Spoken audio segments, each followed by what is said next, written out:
One moment, you're drinking coffee at the station. And the next, you're staring at a burning house, making split-second decisions.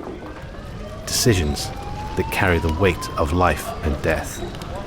It's like you sit around the station waiting for somebody's worst day of their life, and then you're just like plunged into just absolute chaos and insanity. For 25 years, Christy Warren was a firefighter and paramedic.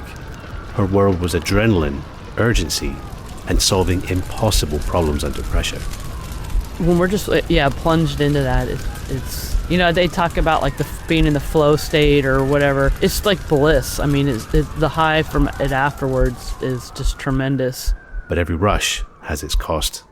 Behind the calls, the rescues, and the adrenaline highs, there were moments that Christy just couldn't leave behind. I mean, we saw horrible, horrible, horrible things. And I went to put this guy in that box, and there was no more room. Like, that box had been full. Like, it kind of like box pressurized and blew up all over everything. And that's really where I started to struggle. 1, 2, 3, 4. Hello and welcome to another episode of No Ordinary Monday. Thank you so much for joining us. I am your host, Chris Barron, and each week I sit down with a guest whose job is far from ordinary. We explore how they got there, what it's really like behind the scenes, and then I ask them to relive the single most unforgettable experience of their career. Now, if you're enjoying the show, make sure to follow or subscribe. That way you won't miss out on any of the incredible guests we have lined up for you. Just a very quick note before we begin, this week's episode does contain descriptions of traumatic events, PTSD, suicidal thoughts, and mental health struggles that some listeners may find distressing, so please take care while listening. My guest today has spent more than 2 decades on the front lines of chaos. As a firefighter and paramedic in California, Christy Warren raced into burning buildings, cut crash victims free of mangled cars, and carried people through the worst days of their lives. But the job that gave her adrenaline and purpose also took a toll. After years of service, she was forced to confront the hidden cost that many first responders experience, PTSD. And her journey through breaking, healing, and recovery is as powerful as any rescue she's ever made. And as you heard in that opening, her big story takes us back inside the scene of a traumatic fire, where the weight of a single call finally tipped the balance and changed her life forever. So sit back as we explore what it takes to build a career in fire and rescue, and what it means to come out the other side. You're listening to No Ordinary Monday. Let's get into the show.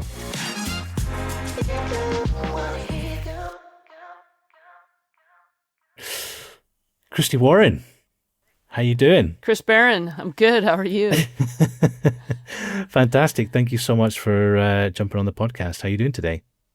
Oh, thank you so much for having me. I'm super honored. I'm doing really well. Nice. Thanks.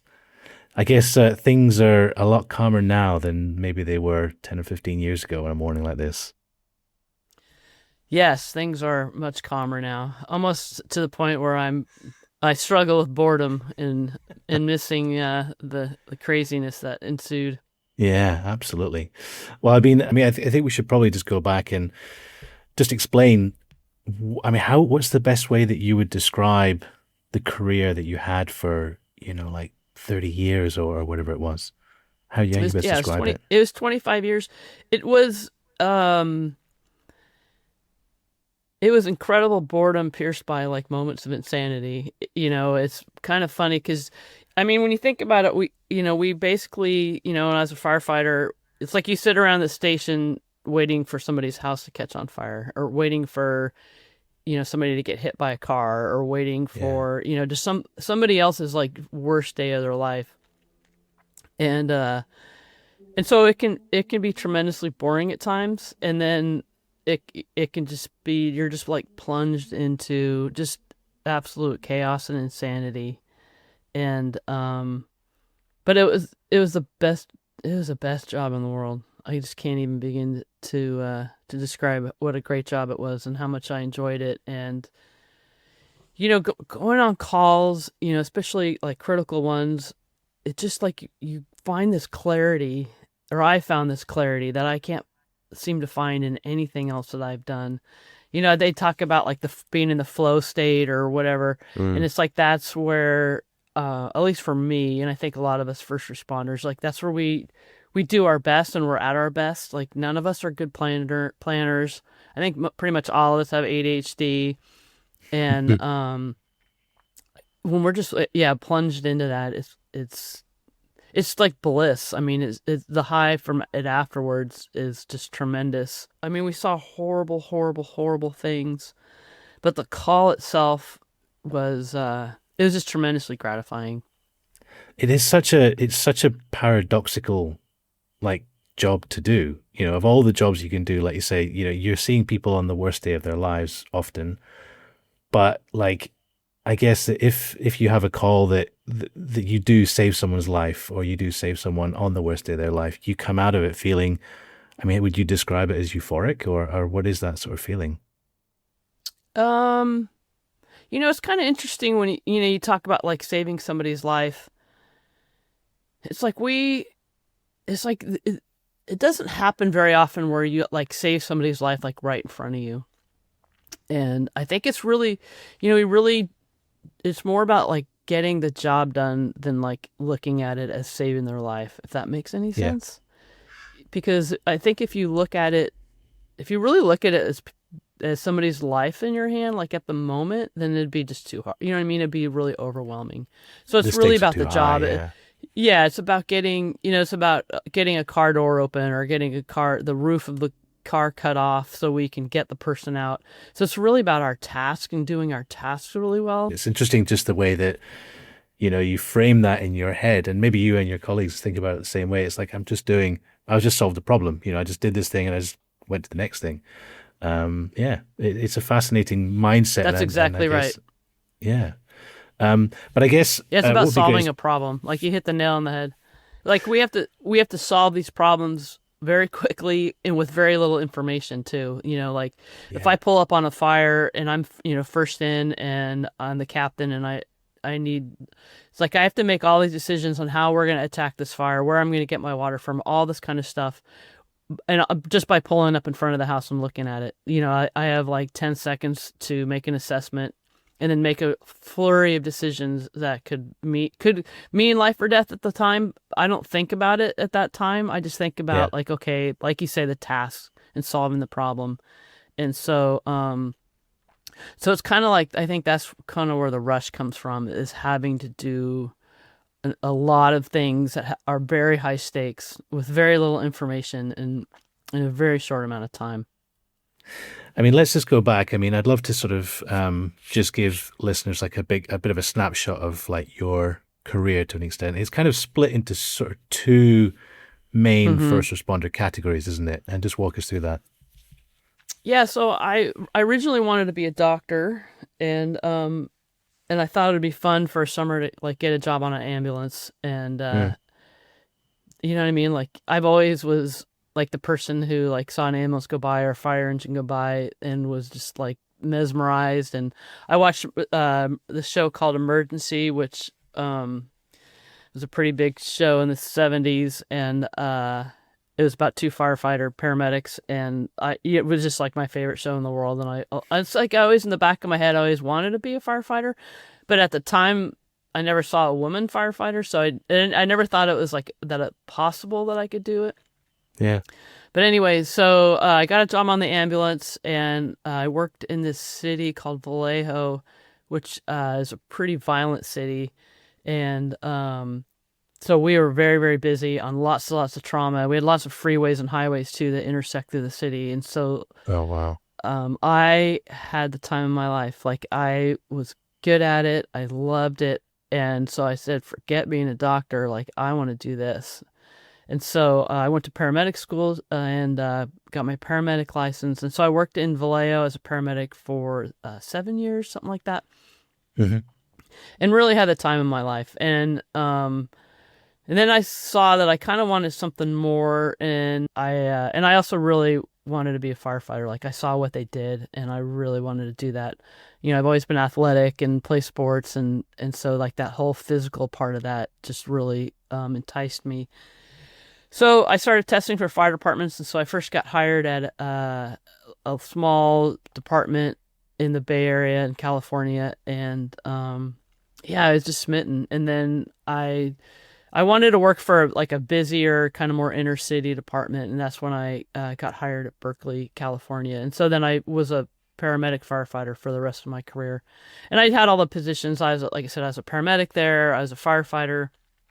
I was a driver, so I drove the fire engine for several years, and then I promoted to captain. And so the captain makes all the decisions on the engine, and it's a lot of responsibility. And I'm not patting myself on the back in any shape or form, but the job itself, like you're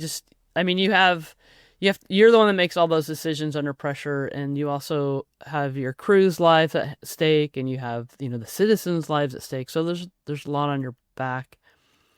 But so I did a total of 25 years working in pretty busy systems. That's amazing. I also interviewed another paramedic on the show, and while the sort of life-saving aspect of it was like an important part, it was like the adrenaline of the entire thing was the draw. It was like it's exciting. Yeah, when people ask, all right, like if you ask them like, why do you want to be a firefighter, and they say to help people, and it's like, yeah, okay, that's not why you became a firefighter. Like that's not it. There's a million ways to help people, to be of service of people, and so yeah, there's way more to it than that. And what's it like? I mean, we always love going behind the scenes on jobs on this podcast, and what is it like behind the scenes? You kind of said at the beginning it was like extreme boredom intersected with extreme chaos, but like kind of break those two sides of the job down a little bit more and give us a look at that. So yeah, we work 24 or 48 hour shifts, kind of depending on what department you work for. We usually have a little meeting with the crew about what's happening for the day. We might have training, or we might have to go do fire inspections, and we have to go shopping for lunch and for dinner, and so like you have kind of this like monotonous day planned out, whether it's training and like I said, all those other things, but always in the back of your mind, like at any second, like you have to be ready to go. You have to be ready to drop everything and go, to insanity. And I read some study where they were doing testing cortisol levels in firefighters, and they found that even when they're sitting in the recliner watching a movie, eating ice cream, like at 9:00 at night, their cortisol levels were through the roof, because really it's like you're on. So even like if you work for a department or you're at a station that's like relatively slow and you don't run a lot of calls, like your body is still just being hammered. Your nervous system is still being hammered, all the time. So, yeah. And then, you alluded to having fun. It's like, we absolutely, you have to have fun. And I think firefighters are some of the funniest people in the world. And, we do mild-mannered pranks on each other. We laugh a lot. We give each other a hard time. Like, you have to have some pretty thick skin to be a firefighter. And we give each other a ton of crap. Like if you let somebody know that you hate broccoli, it's like, guess what you're eating for dinner every single night. And whoever the chef of the night is, they're going to be making broccoli every single night. So just it's just good fun. Really, like good fun. And I guess the other big thing with yourself is obviously you were transitioning from being a paramedic, you were then moving into being a firefighter, and you were a woman moving into heavily male-dominated.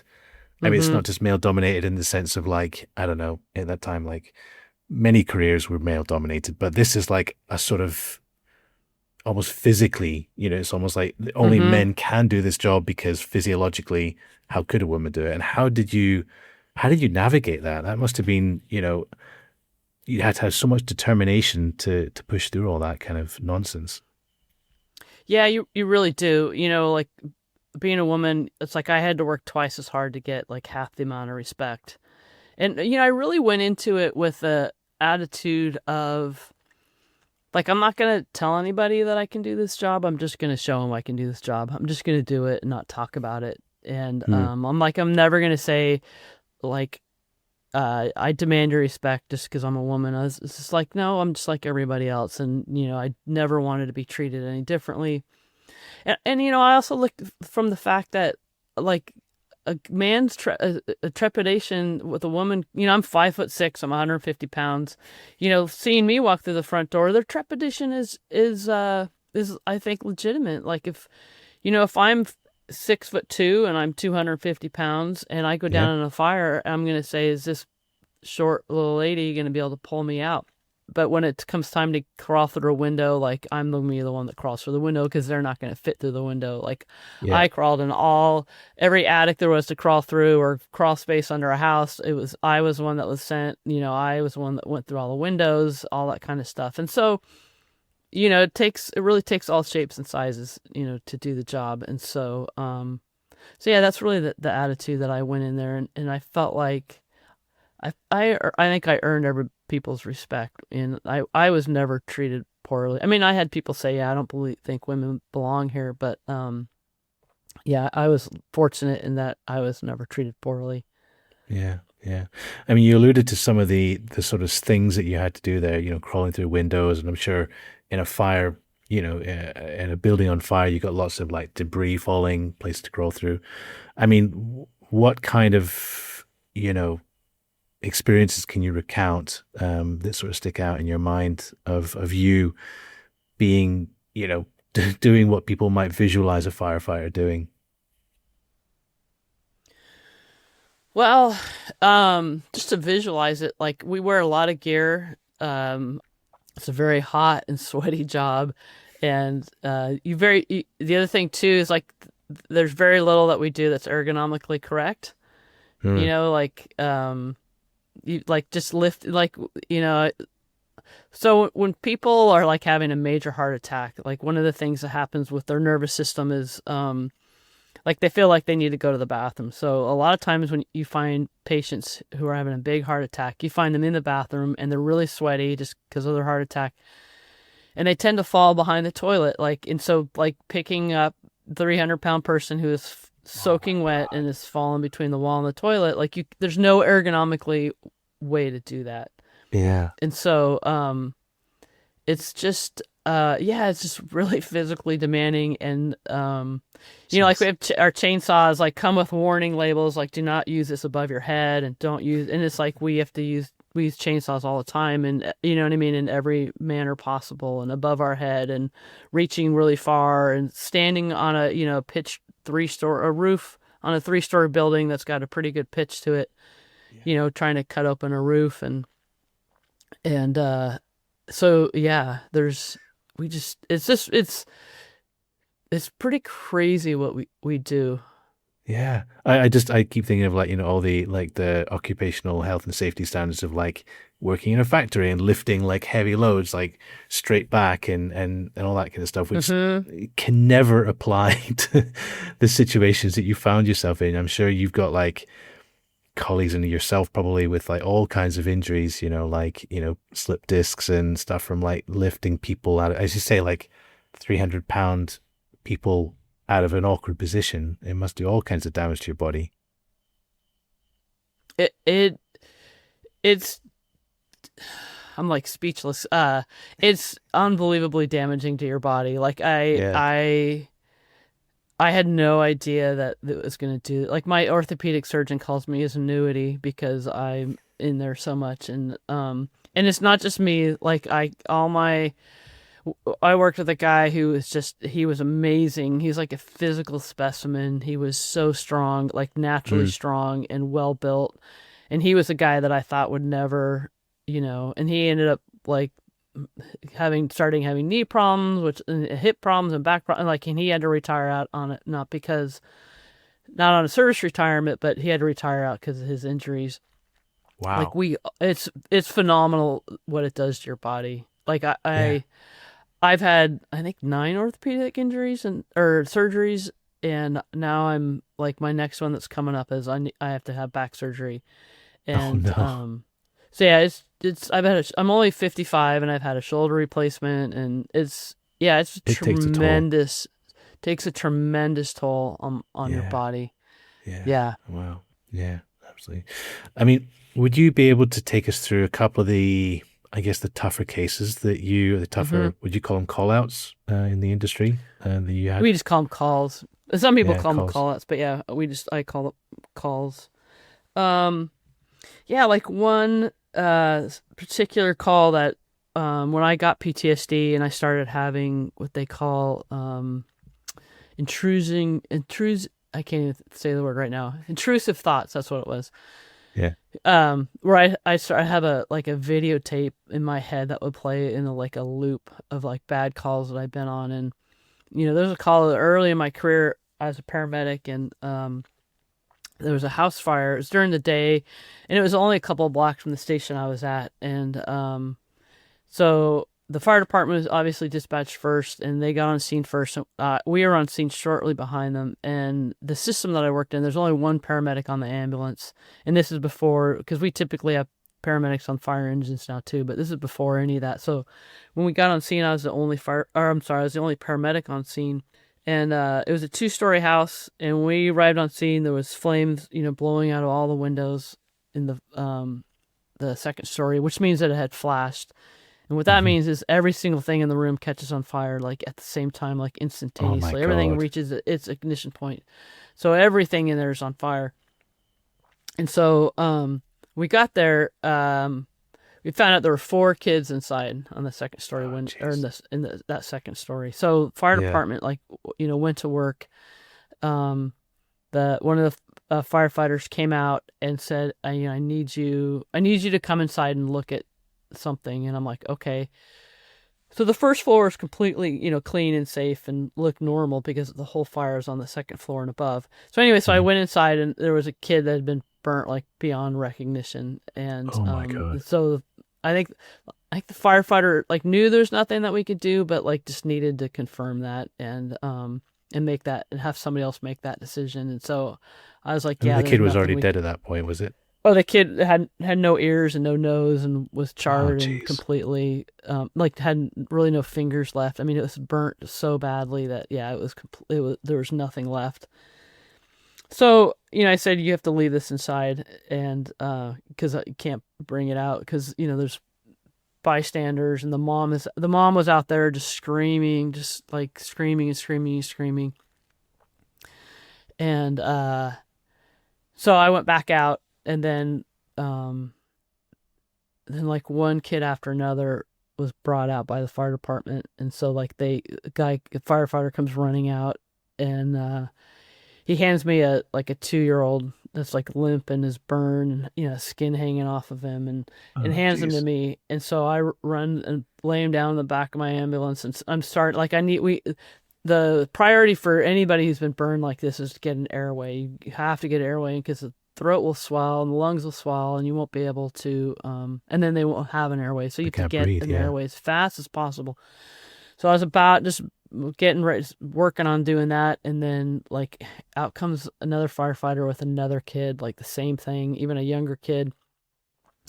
So I get that kid. So now I got 2 kids on my gurney, and I'm the only paramedic. I have an EMT partner who can do minimal stuff, but, and then another kid comes out of this house. Oh, and so I have 3 not breathing, limp, burned kids on my gurney. And it's that's the kind of stuff they don't teach you, in paramedic school. They teach us to triage and, and that kind of thing. But it's okay, who do you work on first? Who do you take care of first? And Yeah.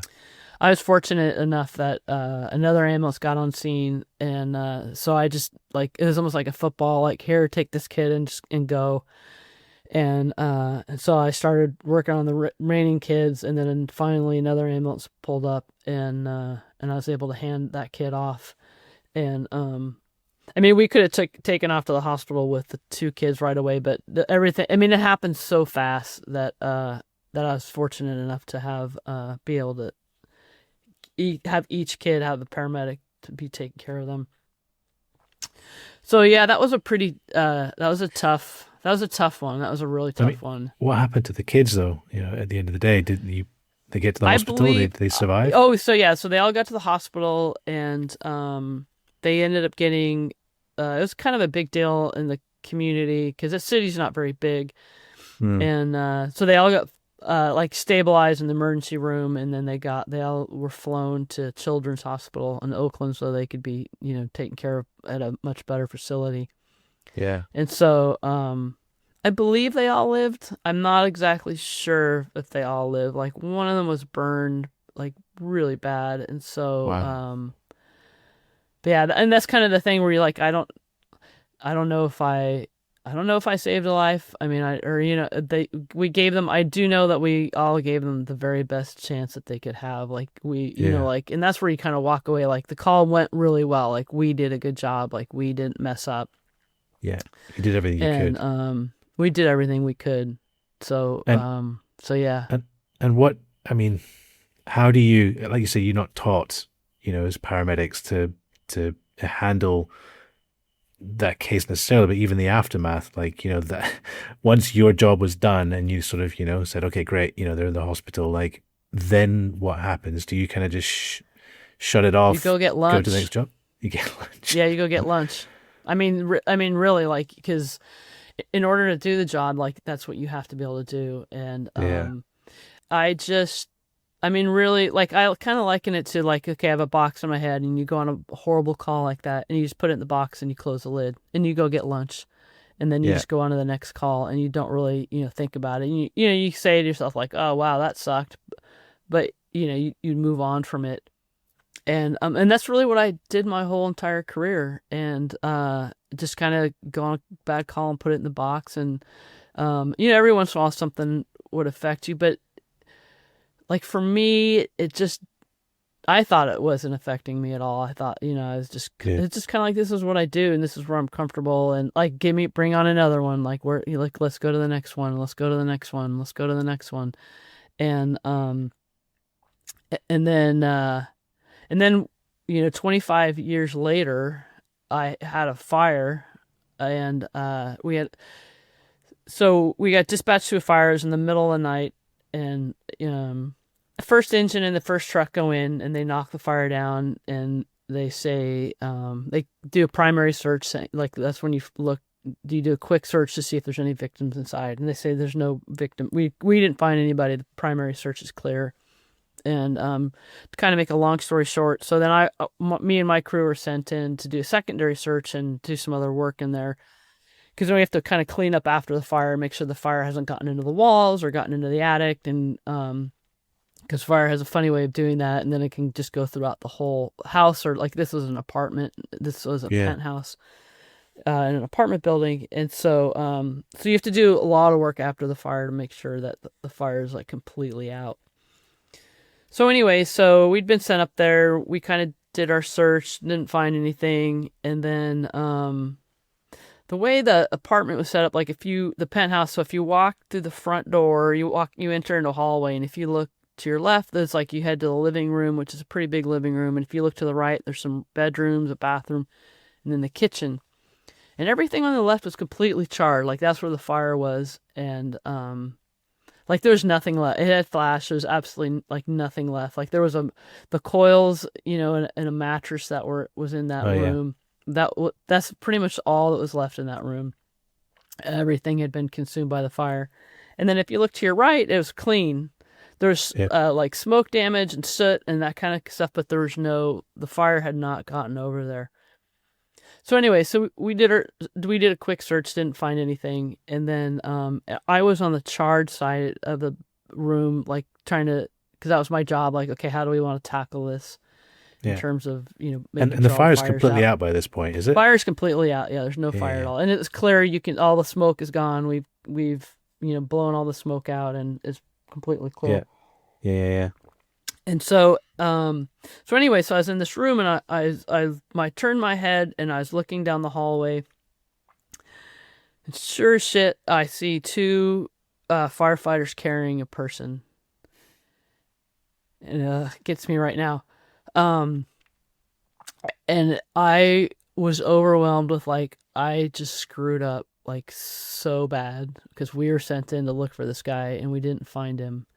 And he was limp, and he was ashen, and he was obviously dead. But they hustled him out and down the stairs and into the ambulance, and he ended up dying. But it was like that moment that I just feel like I made like the biggest mistake of my entire career. And it was after that fire, and nobody said anything. Like nobody said like, "Oh, you blew it." It's like, not finding victims in fires like happens all the time just because of Yeah, I was about to ask debris. you, yeah. And like there's people like a lot of times like bodies are found in fire like way after the fire's out, like Yeah. during cleanup and mop up, and firefighters will report like stepping over a body while they're looking for it. It just is so difficult to do. But in my case, I felt like I should have found this guy because the room was clean, there was no fire burning. But like looking back, it was obvious that this guy was already dead. There's nothing anybody could have done. Even the first in crew, if they found him, I don't think he would have had a chance of surviving. Yeah, so you weren't even the first crew to go and looking for them. No. You were, yeah. So I was a second. So yeah. wow. And the guys that found him, they were pulling ceilings. So we'll pull the ceiling down to and that's one of the ways we look for fire extension into the attic. And so they found it by accident, basically. They found it by accident, and they were looking, and they're like, that something under the table doesn't look right, and so they went and investigated, and they found it was a body. So it was like in that moment, like there really like flipped a switch for me, and the way I kind of like describe it is like, I put all these bad calls in a box, and I went to put this guy in that box, and there was no more room. Like that box had been full, and so it was like the straw that broke the camel's back. And like it kind of like box pressurized and blew up all over everything. And then that was after that,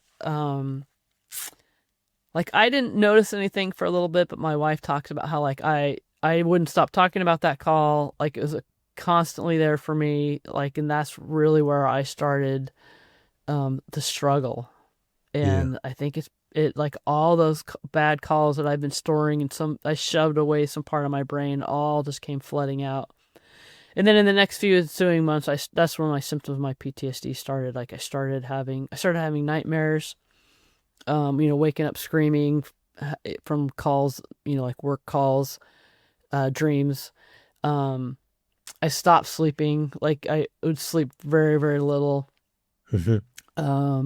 I started having that, like I said, those intrusive thoughts, that videotape of calls I hadn't thought about in years, in like 20 years, would just play in my head constantly. It's kind of like being locked in a movie theater and they turn the volume up and the brightness up, and you can't close your eyes and you can't plug your ears, and you have to just sit there and hear it all the time.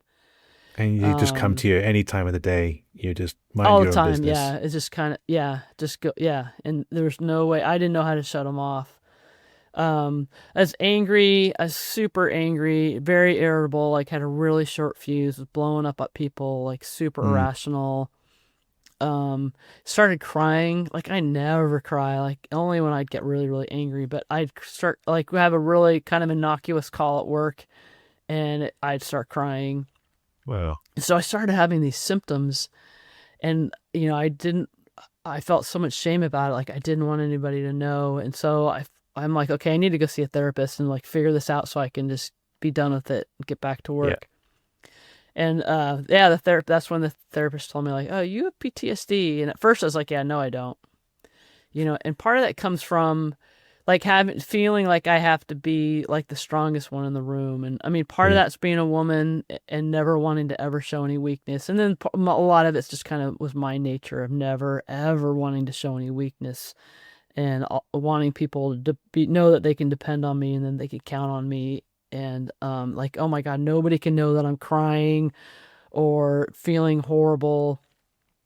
And so, like I said, I fought it for a little bit, the fact that I had PTSD. And then finally I'm like, okay, fine, I have PTSD, but let's just fix this so I can get back to work and get on with my life. And my therapist is like, yeah, it doesn't work like that.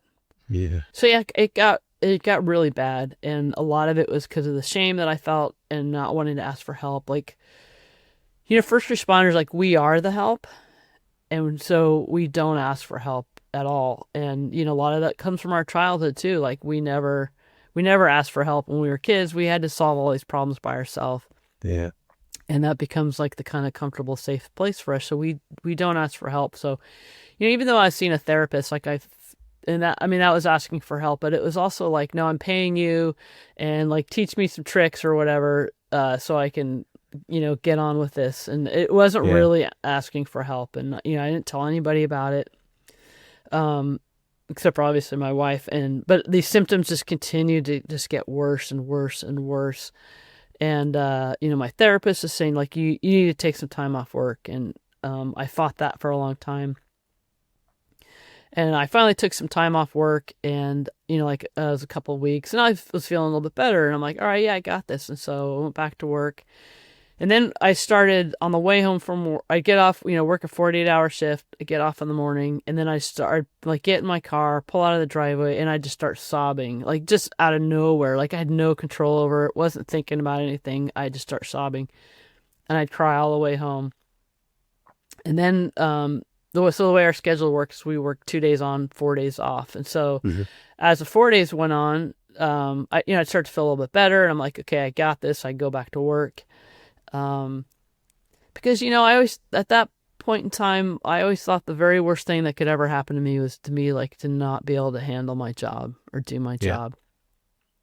And, so the shame was just extraordinary. And then, I worked a shift. I had to pay back some trades. And so I worked a little extra. I worked like almost 4 days in a row. And when I got off that morning, I was like, I'm not going to cry. Like, I'm going to keep my shit together and, not cry on the way home. And so I did. So I made it all the way home. And I was like, yeah, I got this. I sent my wife a text and I said, I didn't cry on the way home. Like, I'm good. And I didn't get a response. And I was going to go play tennis and meet a friend. And so, I changed my clothes and I got in my car and I started driving across town. And I wasn't like trying to like keep my composure or anything like that. And that's when the whole world came crumbling down on me. What? I was started sobbing, so overwhelmed. I was like, I can't do this anymore. It's like the pain is just like extraordinarily. It's just like your body feels horrible, your brain feels horrible. You just like, and I didn't know that there was any other answer out there, and the only thing I could think to do to end it was to drive into a tree and kill myself. Oh my God. So I became very suicidal at that moment. So I first started looking for a pole to drive into, and then I'm like, well, poles are made to be hit and knocked over. So like I gotta start looking for a tree. And so and I was even thinking like even if I am severely injured and not put in a coma or whatever, like that'll work too, because that way I won't have to go back to work and I won't have to tell anybody why. Like it was an out. It was like the only way I could think of to get out of the hole that I was in. Whoa. So I started looking for a tree. And then I started thinking, well, if you do this, like the first responders that go on you, like you're just going to be adding another, bad call into their box. And where I live, I know a lot of the firefighters, and so so I was just like you can't do this. Like just get yourself to this tennis courts. Like just get yourself. And so I just did everything I could to get myself, because I knew once I got there and I'm around people, then I'm not going to do anything crazy. And I sent my wife a text and I said, no matter how much I beg and plead after my 4 day saying that I'm fine, I go, you can't let me go back to work. Yeah. And she sent me a text back, said, yeah, I already decided that. And sorry, I'm a little emotional. So anyway, so that was, I made it to the tennis courts, and that was a moment where I'm like, okay, I actually need to get help. And so, I called into work and I said, like, I have to go off. Like, I can't, I just called and said, I need some time off, and, put me off, start burning, basically put me off on sick leave. Yeah. And so we have something called workers' comp, which is, like if it's insurance, like if you get injured at work or whatever. And so the battalion chief that I spoke with, and he said, is it, like, what is this for? Like, can I ask? And I was super hesitant because I just didn't want anybody to know, Just what was don't tell wrong with anyone. me. Yeah. And then I remembered this battalion chief's sister was a paramedic back in the day, and she had actually killed herself from PTSD. Oh my God. So I was like, okay, well, this guy will understand, so I can tell Yeah. him. And so I told him, and he's like, okay. And so he told me, like, how to go off. Like, I had no idea how to go off on workers' comp or anything. And so anyway, so that's really where my journey began. And so I went off work. I had every intention of going back. And so I started, I was still going to therapy, and then I started going to another therapist who does a treatment called EMDR, which is a way of reprogramming your brain, Mhm. working on these calls that were, I call it like they were haunting me. And so I started seeing her, and I just wasn't getting any better. I was just like getting like the anger was worse, the sleeping was worse, the nightmares were worse, and even though I was off of work, I was circling the drain and spiraling. And then somebody told me about this retreat. It's called the West Coast Post Trauma Retreat, and it's a 6-day retreat for first responders with PTSD. And at first I was like, yeah, I don't need that. Like, I don't need some residential program. Like, that's not me. Like, I'm not crazy.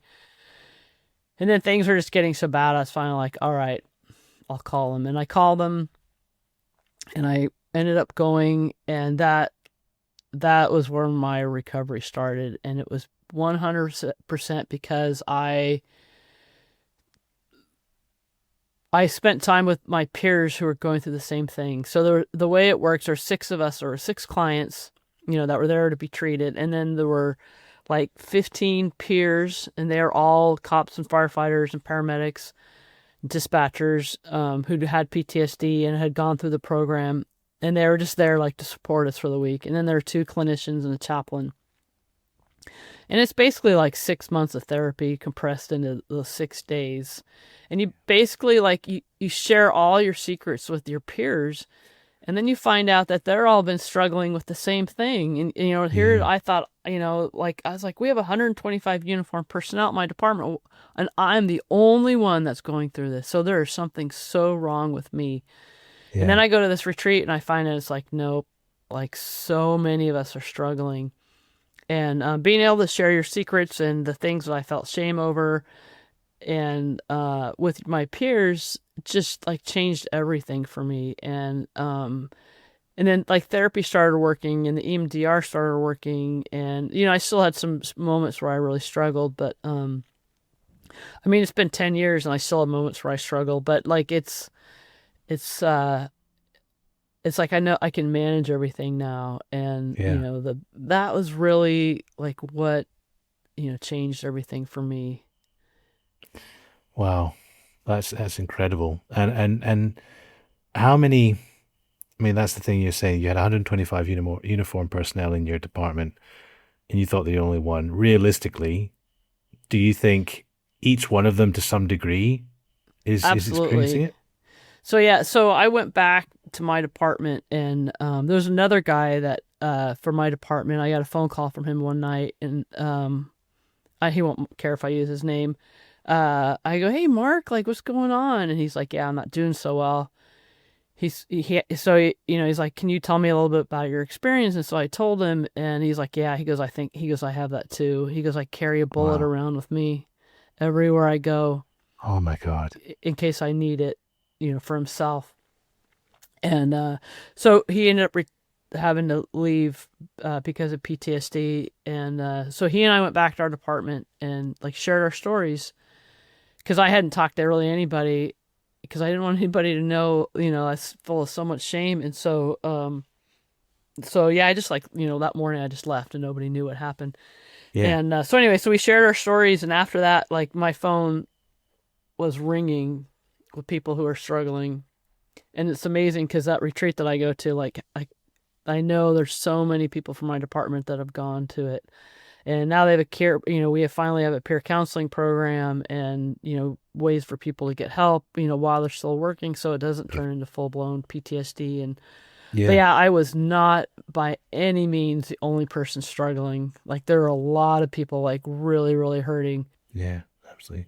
I mean, you talking about the way that it comes on sometimes, kind of, because I did a documentary a couple of years ago about death and grief and that kind of stuff, and someone described to me, that the feeling of grief is like, you have a box, and inside the box is a button, and the other thing inside the box is a ball that's constantly bouncing around, and every once in a while it'll just hit the button. And when the grief is really fresh, that box is really small, and the thing is constantly hitting the button. But like Wow. time goes on and you heal, the box becomes much bigger, and you still have the button and the ball's still bouncing around, but it doesn't hit the button so often, That's brilliant. I've never heard that before. That's like super brilliant. Is it similar to that? I mean, that the whole grief component is huge too, and that's oh my God, that's the most brilliant thing I've heard.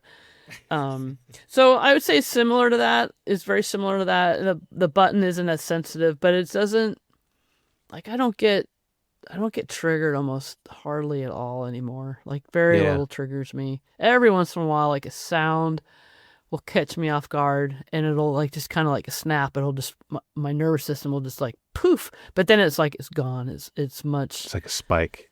Yeah, it's like a spike, and then it goes away. It doesn't like continue to ramp up, and I don't have to like work on, trying to de-escalate it or anything like that. Like it just kind of happens, and that's just through practice and working on it and doing all the work and healing, and that it doesn't ramp up like it used to.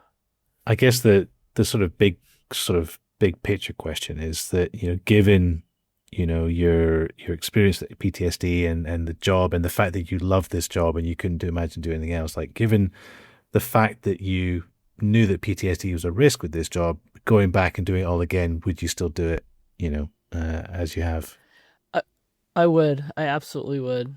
It was a best job for me. Like I can't imagine doing anything else.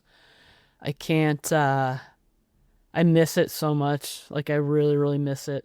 Yeah, I would absolutely. It's funny though, with some of the physical things that I'm starting to struggle with now, like my back and my shoulder, and like that has almost been worse than the PTSD in terms of like, would I do it all over again?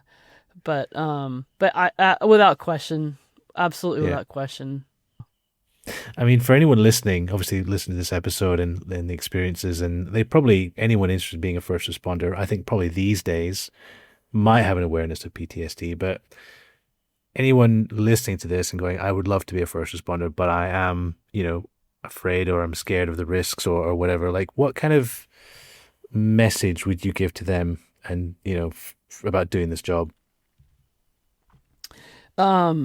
Again, I'd tell them it's the best job in the world, if you know what I mean, if that's the kind of thing that they like to do. And it's really different now. At the time I had no idea what I was getting into, and I think no matter how much you tell somebody about the job, they have no idea what they're getting themselves into. I think it's like, I mean, I'm not a parent, but you hear parents say this, like they had no idea what they were getting themselves into, even though they might have read every book and heard every story. You don't really know until you're in it. But things have changed a lot. Like the culture has changed a lot. Like when I was a young firefighter and a young paramedic, the culture was, we don't talk about this stuff.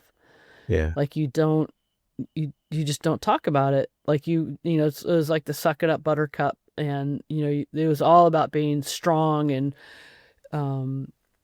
withstanding everything and never asking for help and never just saying, hey, I need a break. Like never. Like you push yourself to the end, and that's really changed. The culture has really changed. Fortunately, like there are things in place now to take way better care of us.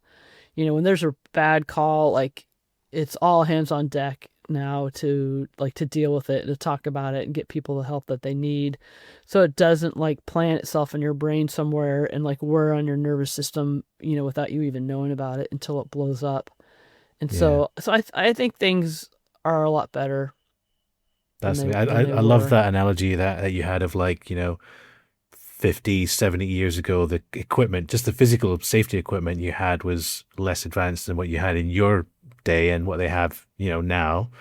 And it's the Yeah. same with mental health, this sort of awareness and the approach, the technology, the science is always advancing.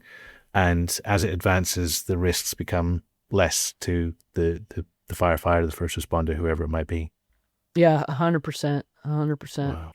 I mean, just kind of getting into these sort of final thoughts, part of the conversation. I mean, for someone who does a job like you, and I'm sure you've spoken to many of your colleagues about this, I mean, I'm always curious. I once thought about maybe when I was in a sort of career transition phase, when I was in my early 20s, I thought, be a firefighter would be really cool, kind of thing.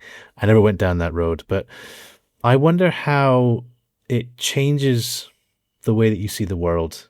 Does it change the way that you see the world, does. in life? And how does it change it?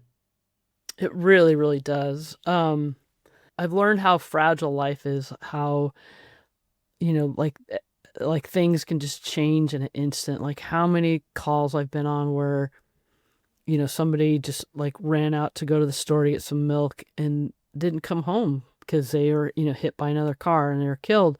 And just like how fast life can change and how precious life is. And then also like the whole other side of humanity that's just ugly and just, like the poor and, like how they actually live. Like, you hear, news stories and it's like, yeah, but until you've been in these people's houses and, seen like what they live in and what kids grow up in, that's like, yeah, they have no chance, really of making it just because of what they grew up in. Yeah. And you also learn there's a lot of great things in the world. There's a lot of really strong, like tough people out there, and there's a lot of really good people out there. And so yeah, you just see a whole other part of the world. I really feel like first responders should be part of decision making on like how to tackle the homeless problem or violence or anything, because like we have our hands in it every single day, and like we really see what's going on, and the politicians don't. They have no idea. They've never been in these people's houses. They've never been on the streets at 2:00 in the morning with a homeless people or a homeless person. You know what I mean? They've never been there, and they don't know. It's like you guys see raw humanity without a filter, basically. You see the absolute best and the absolute worst at the same time sometimes. I can't even imagine. Yeah, 100%. 100%. Wow, amazing. And I guess sort of just wrapping things up, the end of all these shows, I love to just, plug anything that you've got going on. So obviously just let us know, you've got a podcast, you've got a book. Tell us what you've been up to and people can find you. Well, I'm not on Facebook really, but I'm on Instagram. I have Christy Warren, and then also I have the Firefighter Deconstructed. I have a Substack. I really like writing. I write a lot about, firefighting stuff, recovering from PTSD stuff, and then just other crap. So yeah, I still like to write. I have a podcast. I haven't done an episode in a while, but on the podcast called the Firefighter Deconstructed, I interview basically first responders who have gone through PTSD or whatever, and kind of like just telling their story and their journey, and kind of like almost just kind of like what we just did right here, and and so yeah, nice. There's a book, and tell us about the book. Yeah, so it's called Flashpoint. You can get it anywhere books are sold. It's basically like my story. Get my career, getting PTSD, getting better, and a lot about what we talked about today, but just kind of like even in a little bit further depth, and a lot more, like a lot more calls that I've been on are in it. Just a little bit more in depth about my journey. And like I said at the top, it is really, it's really well written, and you've really transported, because I was kind of reading through it and then I just felt like, just one more chapter. It's really sort of very, you get really engrossed really quickly. So yeah, congrats again on that. Thank you very much. No worries. Thank you. Christy, thank you. I mean, thank you so much for taking the time to share your story, and really, I hope it's helpful to people, and it can sort of enlighten a little bit more behind the scenes of, you know, the good, the bad, and the ugly of being a first responder and a firefighter and a paramedic. So, thank you so much again. Oh, thank you so much for having me, Chris. It was a real honor to be on your show. Thank you. No worries. Great. We'll speak to you soon. Awesome.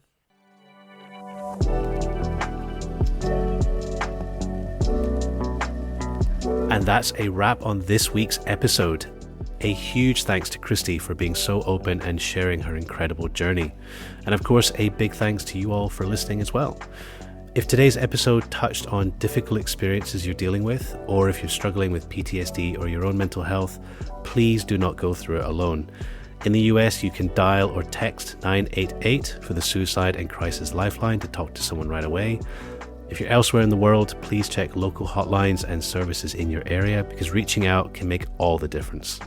If you'd like to dive deeper into Christy's stories, you can check out her episode page at noordinarymonday.com.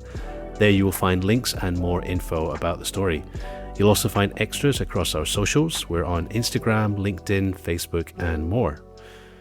Now, you won't want to miss next week's episode. My guest is Terry Rich, a serial CEO and innovator who not only helped crack one of America's biggest lottery scams, but once saved a struggling zoo with some of the strangest ideas you'll ever hear.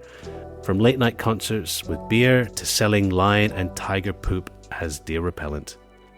It's a wild mix of business savvy, bold creativity, and scandalous true crime. Subscribe now so you don't miss out on that. If you've got a career story that you think would be great on the show, we would love to hear from you. You can get in touch via our socials. You can email hello, HELLO, at noordinarymonday.com, or you can use the Submit Your Story page on our website. And if you enjoyed this episode and want to help us continue the show, please do two really quick and easy things for us. Leave a 5-star rating and review, and tell a family member or friend. That's it, really easy. This show is produced, hosted, and edited by me, Chris Barron. Thanks so much for listening, and have a great Monday, everyone.